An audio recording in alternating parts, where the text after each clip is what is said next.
Hello and welcome to Ula Tea Leaf Readings. My name is Lenor and tonight I'm going to be reading your tea leaves. This is a horoscope for Sagittarius. If Sagittarius is your solar, lunar, ascendant / rising sign, then this is a message for you. All right, let's get started. And so, Sagittarius, this is a bonus reading for you. And tonight we have the Hanged Man. Now, don't be afraid. The Hanged Man, in my estimation, is actually a really good energy archetype to show up knocking at the door. Okay, and let's take a look and see what are these tea leaves going to tell us today. And if you have not subscribed yet, please think about doing that. You can hit that little bell. It'll let you know when the next readings are coming out. It is free to subscribe. Also, if you want to leave a like or leave a little comment down there, I would love to hear from you. Okay, so why is the Hanged Man such a sometimes positive, right? Because it symbolizes sacrifice.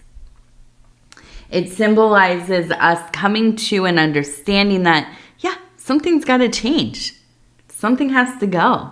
Something is not of service to us any longer, right? We need to make some room in our life. We need to clear out some of the space. So, maybe some newer, better, more beneficial energies, tasks, passions, relationships, whatever it is, can come in, right? You can't just keep packing it all on top of each other. At some point, it just gets to be too much. So, I am excited to see that always. Okay, so we have, it looks like a large skeleton up here. So again, with this ending energy, we have it kind of right around here. The eyes, the nose, the mouth. Okay, well, maybe the mouth is right here. Here's the mouth. Now, we also have a person who is seated, and it looks like they're holding a map. Almost kind of, they're looking at this map that's maybe on the wall or whatever. So I do feel like this really is a time of, well, yeah, making a tough decision. And I feel like this has to do with your future, of course. But, you know, sometimes we come to these places where we just kind of, all right, this isn't working, I'm done, right? We just are going off of how we feel in this moment, in these moments that are kind of surrounding it. But we're not really looking at the 5-year plan, right? We're not really thinking about how's this going to affect me in 10 or 15 years. Now, as you get older, you do start thinking about, yeah, is this going to be sustainable? Is this going to be something that's really going to affect my life down the road? You know, God willing, and still around to be affected. You know, and so I feel like you are not just kind of flying by the seat of your pants here. No, you're really thinking about okay, maybe this is a time to downsize my house, right? Maybe I raised kids here. We had, a lot of family stuff going on, and now they're grown up. They're off at school. They have their own families. They probably, again, God willing, might not be moving back in anytime soon. Although, I don't know. Now I only have one daughter and she's only 4. So this might change. But I always think of course I want her to go out into the world and live and travel and, and study and fall in love and fall out of love and fall in love again. I want her to have it all. But I also would not mind if she decided to, like, we just have a family house where everybody lives forever. That wouldn't break my heart. But yeah, I feel like, this could be a time where it's like we're looking at things, maybe we're consolidating some parts of our life. We are deciding like, okay, this is something that I'm not interested in doing anymore. I'm thinking like volunteering at a certain place, or you're, on some committee, or maybe it is, you're retiring, you're quitting a certain job, you're going to go work part-time somewhere else, whatever it might be. Okay. I feel like you are in a stance, right? Feet firmly placed on the ground, very grounded right now, very realistic, very practical about things. And you are fully in this courageous mode of, yeah, let's simplify. Things have gotten maybe a little complex. Maybe, I have too many things to be attending to. And so I'm going to have to make some tough decisions here. And so I see you really planning. I see you taking action, because not only do we have the Hanged Man, we have the death imagery. Okay. Now down here, I see a person walking, looking up. It looks like we have the moon. It also looks like the number 32. Okay. So we have the number 32, and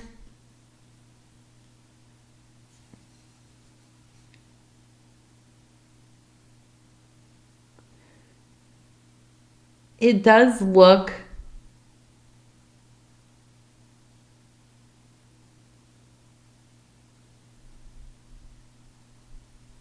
now we have a person sitting here, and you can see there is a lot of space.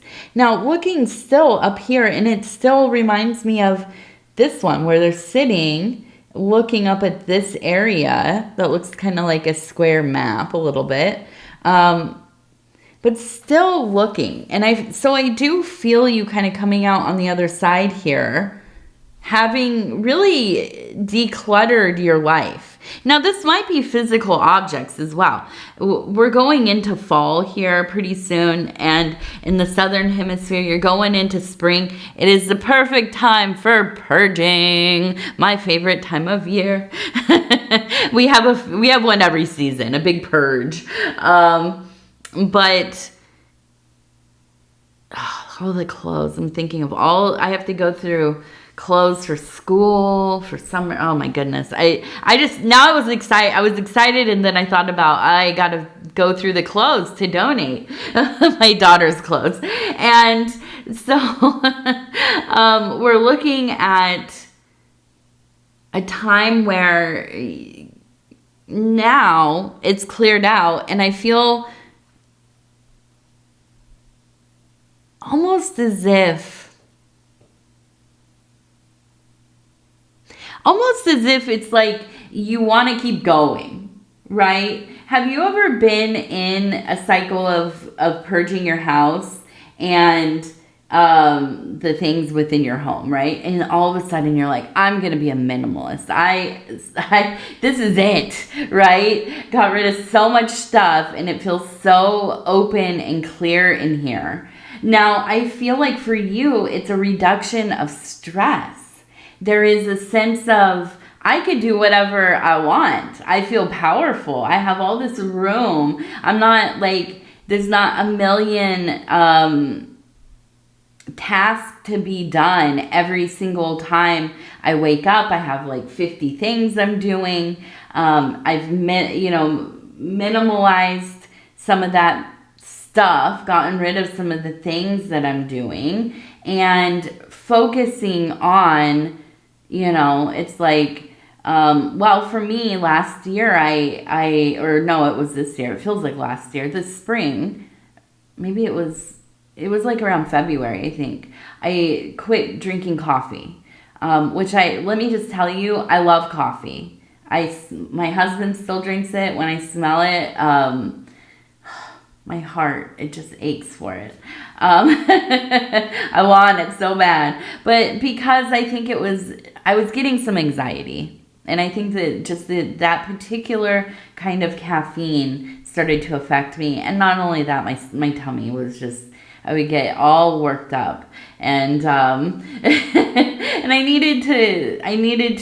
was drinking a ton of coffee too. That's the other thing. But so anyways, I now just drink water, sometimes tea in the morning, but it cut down on a huge part of my routine. Right? And I'm not telling you to quit coffee, but it's amazing when we let go of certain things in our life that we feel like are so necessary to our ritual, our life ritual, and it creates so much more time. The other thing for me was, this was the big hangman moment for me as well, is that I have been off of social media. At least like Facebook is the big one. I'm still on there and I still will go and, check on family stuff or whatever, but I'm not posting or anything like that. And it takes a lot of time off of my, dilly-dallying bank of time I have for each day. I absolutely have so much more time to be doing other things, which you lose track of it. Right? You just lose track of it. So I feel like you're in this place where you have a lot of room for potential, like a lot of energy, core vitality. And I think that you will be amazed. Now I first saw this and I thought, well, maybe they're feeling pretty empty, but I don't think so. I feel like it's kind of like I have this like blank canvas here. I have this opportunity to start really working on something that might feel much more meaningful than all of these little things that I have going on, right? It could even be, and I do wonder this, also we have the number 8. And because I'm looking up here, we have a person, now we have the person sitting here, cleared out, looking up over here, we have a person, and I feel like this is like a vision or a thought or kind of a scenario playing out in your head. A person sitting, and then a person over here who looks very chaotic. I mean, just looks like they're all over the place. And I feel like this could be somebody that you have a friendship with, a relationship with. It could be like a family member. But when you focus on them, I mean, really, and I think probably there's somebody who, well, let's just face it. We all know people like this, always having some huge ordeal, right? There's always something going on with them that's just, they're upset, their life is falling apart, they... if they're not asking you for some kind of assistance, they're, calling you to just go on and on and on, and there's no reciprocation of the energy put in. It's just, you're just pouring your energies and time into somebody who doesn't have the ability, at least in this moment, in this era of their life, to give back any of that care and attention and kind of lending a stable hand. And of course, listen, we have to help take care of our people. And sometimes people are just going through it, and they need somebody to talk to. They need somebody who they know is there. But when there's somebody who is chronically like this, and you start to realize this isn't just like a blip, right? This isn't just like they're having a bad year. This is like constant. And it is a energy suck, right? Time. So much time you're putting into it. Well, when you disengage, when you disengage from that kind of energy, that kind of attention that you're putting onto that situation, it's like you're walking out of a storm that you didn't even realize was so intense. When you're around other people who aren't in chaos all the time, you think, oh, is this like, this is normal, right? Is this normal? I don't know. Is this normal? And you might feel like, wow, life is kind of actually maybe a little bit boring because there isn't stuff going wrong every 5 minutes, right? There's not these huge emotional outbursts constantly. And so I could feel like maybe there is, kind of a separation occurring. And I think it's intentional. I think that, you're putting up some boundaries and focusing on you, focusing on your life, focusing on what's going on with you, with the things you want to do. And it feels kind of like a vacation. It almost feels like, you've hit the jackpot here because, you finally are maybe like going to sleep on time, waking up on time, feeling recharged, not overwhelmed by the increasingly busy day of tasks and things to do. You have really kind of streamlined things, okay? And I think it's a wonderful goal to have, absolutely. Okay, let's see. Now we have the initials GR.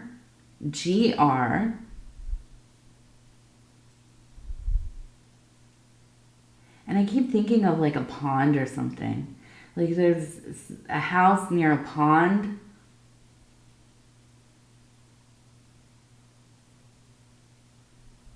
A pond or a lake or some kind of water. Okay. Now, what I want to do, I want to think about this.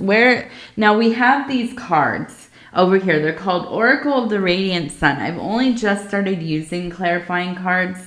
And it's kind of clunky. I'm trying to figure out how they're going to work. But I want to see about this water. I want to see about this place. And I feel like it is. It's like a place in your memory. It's a place in maybe like you used to go when you were a kid. Or maybe you have vacation there. Maybe it's a house that you've been thinking about buying. Or, maybe it's like grandma's house or something. But there is this feeling of this like really idyllic spot that you are drawn to, and there's water near it.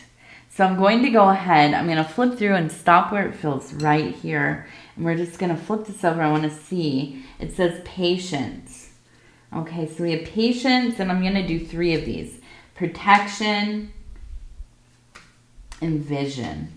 Okay, so these are interestingly all hit on the things that we are talking about. Okay, so vision especially, because we were talking about, right, kind of sitting here, and we have this situation kind of going on up here with maybe departing from being so involved in a relationship. And I think that this really is. It's about protecting your energy. But now I feel like with this patience, there is maybe, some degree of these stirrings, right? It's like you have to decompress when you come from a environment, or you've been in an environment that's really high paced, loud, there's a lot of stimuli, emotional, psychic energies all over the place. And when you come into a more calm zone, it can feel like, something's wrong. I mean, ultimately, like something is, off because you're in such a different mode. So I think that being patient with yourself. Now, this doesn't give a lot of clarity about the water, except for in the vision card, we do have a body of water here. So I wonder if this really is kind of a calling for having some kind of break, but also going to this place to find some clarity for yourself, to go and have dreams. Have you ever, now I'm a person that's obsessed with my dream world because it's so much a part of my magical work. And so I do notice, like if I happen to stay somewhere where I have a lot of dreams, I also place my bed in a certain direction so that I may receive the dreams that I need. And, you know, I mean, I'm very superstitious, so you maybe don't go to these levels, but if you can think of a place that you have been where you were having really vivid dreams, you're having dreams that felt meaningful, you're maybe having visions, revelations, you know, something like this. I feel like there's water and you are drawn to it. Not just the water. I mean, you're drawn to the place. This is a certain energy. The land is speaking to you. The water is speaking to you. The sky is opening up and, you know, bringing you those little dreamy words and bestowing upon you this kind of spiritual download. And so if you can think of where that might be, it might be worth figuring out how can you go and visit once more. How can you get yourself in a position of activating that same channel of energy? Now, here's the thing. Sometimes there are these places, you maybe remember them from childhood, but you have no idea where they're at. It maybe even feels like, was this a dream that I had about this place? Or maybe it's a place that doesn't really exist anymore. Maybe it's been developed or, you know, or it's like dilapidated now or, you know, whatever. Don't fret, right? We have the ability to access these places through techniques like active imagination, guided meditation, by dream work, by setting your intention to go and visit that place on the astral. And so, you know, if that is the case and you cannot get there in the physical, you can get there through kind of swimming through memories, impressions, visualizing the actual layout of the place, what you remember it felt like, what it smelled like, what were the colors, where did you sleep, which direction were you sleeping in, you know, all these all of the things. Where was the kitchen, where was the, you know, garden, whatever it is, you know, whatever it looks like. Start to build it in your mind, okay? And then go strolling through it. Go and visit and do it again and do it again. And you build this connection. And this is part of the sacred work, really, and building our interior landscapes, is building these places up and continuing to visit them intentionally. And so then they begin to reveal their secrets to us. And so I'm looking at this and I'm feeling like this really is kind of an invitation for you. You know, I feel like it, and this does happen. When we let go of things, we sacrifice things in our life, we are given gifts from the universe. And I know that doesn't sound, I mean, you know, maybe kind of like a woo-woo idea or whatever, but I really believe this. You know, same with when we start to do really well.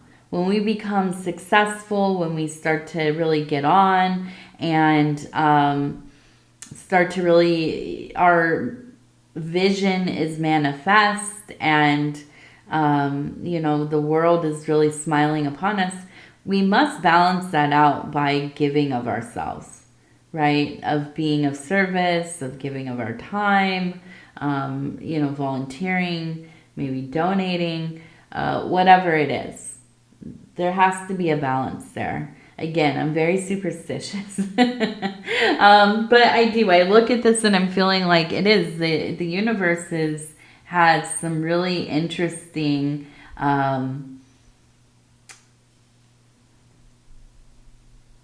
I want to say just information, but it's more than that. This divine knowledge to share with you. But it's like you have to undistract yourself, and you have to get yourself in a mode where you are open and willing to receive, right? So, I also see we have a bird. It reminds me of a seagull. So again, with the water, seagulls not just at the ocean. You can see them in places that have like a lot of lakes and even, well, I live in the upper Midwest, so we're not too far from the Great Lakes, and you see them there for sure. So they can be landlocked. And the seagull, to me, you cannot dissuade them from what they want. They will get it one way or another. And so I look at this and I feel like you are going to keep going until you realize what it is that you are working towards, right? Until that thing clicks right into place, you are going to keep going. You're going to keep pushing. I also see we have a, what is that called? I don't even know if I can say it. It's a tool. It has another name that maybe is derogatory. I mean, it is, not maybe. It is derogatory. So I'm not going to say it. I'm not going to say it on out loud because the algorithm might be like, no. But it's for breaking up dirt and creating lines to do the garden, and for weeding and stuff. And so I'm looking at this and I feel like, yes, you are getting the ground ready, getting those soils turned up, getting everything kind of weeded out, getting all the little rocks and stuff out of there so that you can get your garden going. You're going to be planting those seeds. And I see you really beginning this next period of time with so much kind of inspiration, hopefulness, really having just a good disposition about what is to come. And I think that really changes the atmosphere of everything. It really does. It's like putting, fertilizer into that ground, right? Having that good, optimistic, positive attitude. Now, do we always have that? No. Is it negative to be kind of cynical and defeatist and stuff?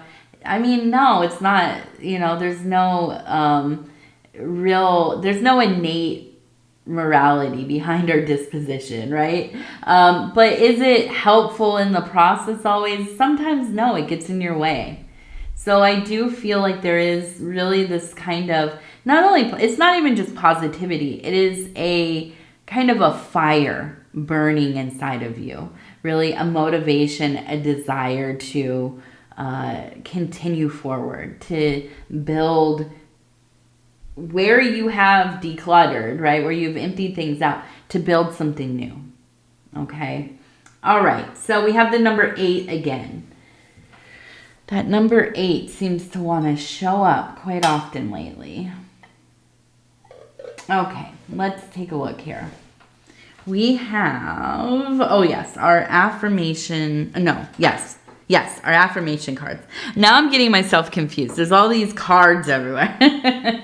These are the self-care affirmation cards. And I'm just going to flip through and stop where it feels right. We're going to see what this has to say. Hero's journey. I am the hero of my story. My life is an ongoing adventure of growth and of courage. I am victorious. I am victorious. Yes, absolutely. Okay, Sagittarius, I want to go ahead and tell you I love you because I do, and I thank you so much for spending this time with me. It is always such an honor to be able to bring these messages to you. And if you would be so kind as to like the video, it helps the channel a lot. And if you have not subscribed yet, please think about doing that. You can hit that little bell. It'll let you know when the next readings are coming out. It is free to subscribe. Also, if you want to leave a comment, I'd love to hear from you. If you're new to the channel, definitely shout it out in the comments section. All right, with that, I'm going to go ahead and tell you again, I love you. I love you, Sagittarius. And I thank you. And we'll talk in a few days, so take care of yourself. Good night.